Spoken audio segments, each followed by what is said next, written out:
Police যখন আমাকে হামলা করছে, যখন আমাদেরকে সবাইকে সরিয়ে দিয়েছে, তখন উপদেষ্টা মাহফুজ আলম আমাকে কল দিয়েছিলেন।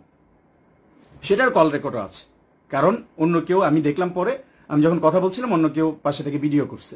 কারণ এরা তো মিথ্যুক, এরা জুলাইকে বিক্রি করে দিছে। এই মাহফুজ আলম লজ্জা নাই? সে কি বলেছিল যে ওই শিবিরের লোকদেরকে নাকি সে জিল্লতির জীবন উপহার দিবে।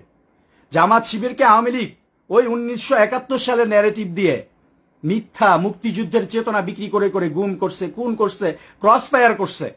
সেই জামাত শিবিরকে সে জিল্লতির জীবন উপহার দিতে চাইছিল উপদেষ্টা মাহফুজ আলম। জিল্লতির জীবন কে পাইছে? আমি বারবার, অনেকে বলে আমি নাকি জামাত শিবিরের পক্ষে, বলে আমি শুধু ওই ছাত্র শক্তি এবং এনসিপিকে বলেছিলাম আপনারা নিজেদের রাজনীতি করেন, শুধু জামাত শিবির বিরোধিতা না, নিজেদের যদি কোনো স্বতন্ত্র পলিটিক্স থাকে সেটা করেন।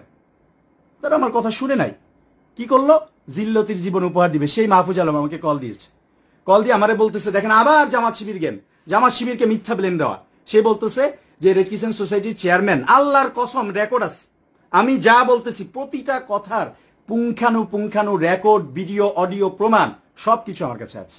টানা তৃতীয়বার অর্জন করেছে দেশের সেরা সুপার ব্র্যান্ড স্বীকৃতি বসুন্ধরা টিস্যু।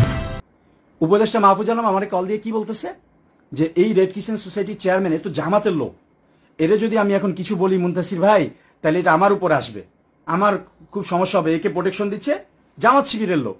আমি অবাক, আরে জামাত শিবিরের লোক প্রোটেকশন দিচ্ছে মানে? আমি স্পষ্ট দেখাইলাম যে এই চেয়ারম্যান আওয়ামী লীগের লোকদেরকে পুনর্বাসন করতেছে, আপনি দেখতেছেন প্রমাণ, সে দুর্নীতি করতেছে, সে বহিরাগত নিয়ে এসে এখানে হাতে নাতে ধরা খাইছে, সকল অপকর্ম প্রমাণিত।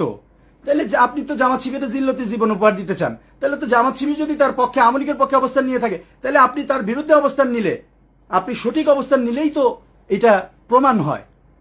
সে বলে না না না ভাই ভাই ভাই, এখানে ভাই চেয়ারম্যান তো জামাত শিবিরের লোক, বারবার একই কথা, জামাত শিবিরের লোক, এই চেয়ারম্যানদের জামাত শিবির বসাইছে, প্রোটেকশন দিতেছে, আমি এখানে কিছু করতে পারবো না।